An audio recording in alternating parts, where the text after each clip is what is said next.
Assalamualaikum warahmatullahi wabarakatuh. Apa kabar? Selamat berpuasa bagi yang menjalankan. Semoga puasa kita diterima oleh Allah. Nah, untuk mengisi waktu menunggu berbuka puasa, tidak ada salahnya kita memperdalam pengetahuan kita terkait puasa yang kita jalankan. Quran, Surat Al-Baqarah ayat 184. Berpuasa itu lebih baik bagimu jika kamu mengetahui. Nah, berdasarkan ayat ini, Allah telah memberikan petunjuk bahwa berpuasa itu baik untuk kita. Quran Surat Al-Alaq ayat 5. Dia mengajarkan manusia apa yang tidak diketahuinya. Tapi apa saja kebaikan puasa yang bisa kita peroleh? Disinilah manfaat ilmu pengetahuan untuk memahami petunjuk Allah.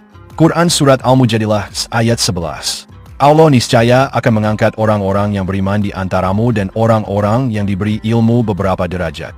Manfaat untuk tubuh kita. Pernah gak kalian bertanya-tanya, sebenarnya apa sih yang terjadi dalam tubuh kita waktu kita berpuasa? Bayangkan tubuh kita punya sistem regenerasi sendiri bahkan hingga level sekecil sel kita. Sistem ini akan aktif bekerja apabila kita berpuasa. Ibaratnya, sel kita lagi bersih-bersih rumah, membuang komponen rusak menjadi energi baru dan mendaur ulang sel baru. Proses daur ulang tingkat sel ini penting banget untuk regenerasi dan kesehatan sel. Menariknya, proses inilah yang diteliti oleh ilmuwan Jepang Yoshinori Ohsumi yang dinamakan sebagai proses autofagi. Hasil riset Ohsumi menunjukkan bahwa puasa pendek bisa memicu peremajaan sel dan bahkan memperlambat penuaan. Keren kan puasa yang kita jalankan ini? Penelitian beliau soal autofagi sampai diganjar hadiah Nobel 2016 di bidang kedokteran karena berhasil mengungkap mekanisme sel ini secara detail. Lalu, kok bisa puasa memicu autofagi? Jadi gini, saat kita puasa, kadar gula darah turun dan hormon insulin ikut menurun. Tubuh kita lalu mengaktifkan mode bertahan hidup dengan meningkatkan hormon glukagon, yang kerjanya kebalikan dari insulin. Nah, glukagon inilah yang memberi sinyal sel untuk memulai autofagi. Singkatnya, ketika asupan nutrisi berhenti, sel-sel tubuh panik bertanya, makan apa nih bos? Lalu mereka memutuskan makan cadangan internal dulu, yaitu sel-sel yang sudah tua atau rusak didaur ulang jadi energi. Jadi, puasa bikin sel kita sibuk, ngeremilin sel-sel rusak sebagai pengganti camilan. Hasilnya, tubuh melakukan detoks alami dan pembersihan dari dalam. Nah, ibarat kendaraan setahun sekali kita rutin servis dan mengganti komponen kendaraan yang rusak, agar kinerja mobil tetap baik dan lebih tahan lama. Puasa memberi kesempatan tubuh untuk melakukan servis rutin. Saat jeda makan, sel-sel kita aktif menjalankan autofagi, yaitu membersihkan diri dari sel-sel yang sudah rusak atau tua.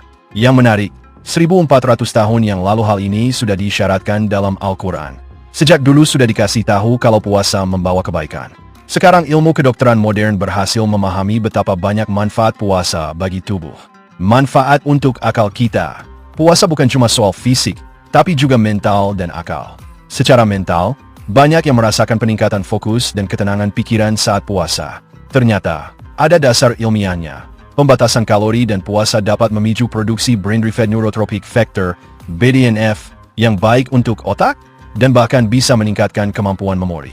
Selain itu, menurut hopkinsmedicine.org, puasa meningkatkan ketahanan otak terhadap stres, semacam latihan mental supaya kita lebih tahan banting. Secara psikologis, dengan berpuasa kita melatih self-control di mana ibadah puasa hanya kita dan Allah yang tahu apakah kita benar-benar berpuasa atau tidak. Kita berusaha menahan diri kita untuk tidak makan dan minum pada selang waktu tertentu. Dengan melatih kekuatan mental dan disiplin kita, nggak heran bagi orang yang sudah lama berpuasa dengan benar membuat stres bisa berkurang dan mood lebih stabil. Manfaat untuk spiritual. Dari sisi spiritual, manfaatnya lebih dahsyat lagi. Puasa mendekatkan kita kepada Allah, melatih keikhlasan dan ketakwaan. Dalam Al-Quran, tujuan puasa langsung disebut. Wahai orang-orang yang beriman, diwajibkan atas kamu berpuasa sebagaimana diwajibkan atas orang-orang sebelum kamu agar kamu bertakwa. Quran Surat Al-Baqarah ayat 183. Jadi puasa itu sarana meningkatkan spiritualitas dan kesadaran kita. Kita jadi ingat untuk bersyukur atas nikmat makanan, merasakan lapar seperti orang yang kurang beruntung, dan lebih peka terhadap keadaan orang lain. Secara rohani, hati terasa lebih tenang karena kita banyak bersyukur dan introspeksi saat puasa. Boleh dibilang, puasa adalah detoks jiwa, membuang sifat buruk dan menggantinya dengan kesabaran, disiplin, dan empati. Nah, itulah 3 manfaat secara ilmiah dari berpuasa untuk tubuh, akal, dan spiritual kita. Umat Islam seharusnya dengan berpuasa adalah umat yang kuat akal, jiwa dan raganya. Sebab saat berpuasa aja kita bisa bekerja seperti biasa. Apalagi kalau kita bekerja tidak sedang berpuasa, seharusnya kita jadi jauh lebih baik.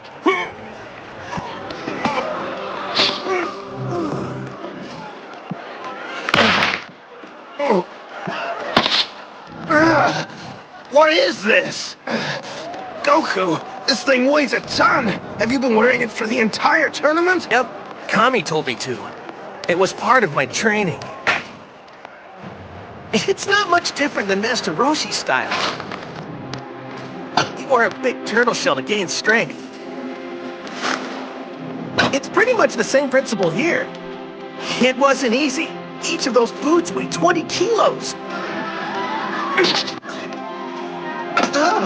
I'd say I'm holding about 100 kilos. Are you kidding? 100 kilos? No, lighter than a feather. It's great.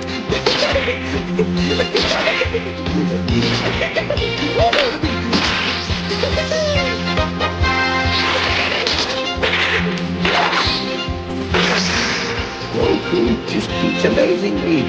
I thought there was no such size left, but 100 kilos? That's just crazy. Demikian hasil pemikiran saya terkait kenapa sih kita harus berpuasa secara ilmiah. Yang benar dari Allah dan jika ada yang salah dari saya semata-mata karena saya manusia yang tidak luput dari kesalahan. Semoga bermanfaat. Billahi taufik wal hidayah. Wassalamualaikum warahmatullahi wabarakatuh.